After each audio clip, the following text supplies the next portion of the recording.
Hey everyone, I want to talk to the estranged parents out there and want to talk about paper trail and how it can come back to bite you. I know there's a lot of experts out there, and one in particular says, oh, you got to write a letter of amends. And I don't agree with that.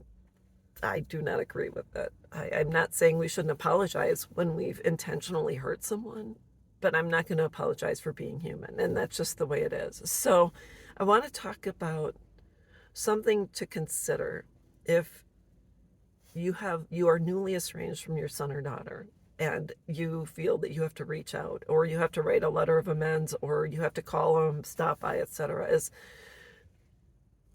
a lot of times everything you say, right, etc., can and will be used against you in the court of estrangement.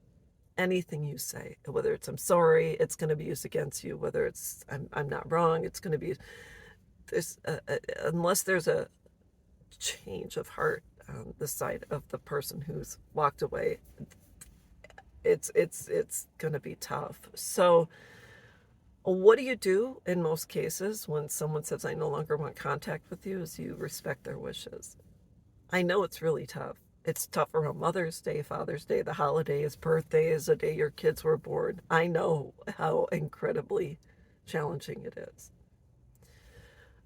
What were the steps I took to start having the overwhelming urge to reach out to my kids? I reached out to people that were happy to hear from me, that didn't walk away from me, that were a part of my life, that responded to me, that reached out to me before I reached out to them. I can't tell you, I've said this before, there's 8.7 billion people in this world. I loved being a mom. And I have the letters, the videos, I have everything. And now it's been 1.5 decades almost, and there is no relationship and there is no contact, and I don't receive texts, which I guess I'm grateful because at least I don't receive nasty text or hate-filled text or letters, etc. The lack of communication has allowed the dust to settle and allowed me to stay on the path to continue moving forward. So having a paper trail can be devastating. And the last thing you need is to write your estranged son or daughter a letter and them to go on TikTok or another social media platform and read it out loud for the world and then mock you for it, because that's what happens a lot of times.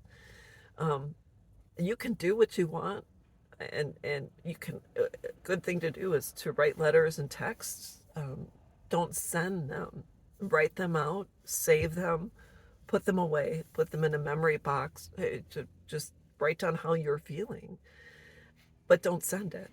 And don't send that text. If you have to, write down your estranged son or daughter's phone number and block it so you don't accidentally send it at your weakest moment. So that's all I wanted to talk about. The paper trail can and will come back to haunt you.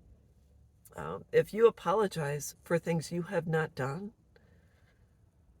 you're not authentically being yourself. If my son or daughter says, Mom, you beat me, I could say, no, I know I didn't beat you. And I don't remember calling you names.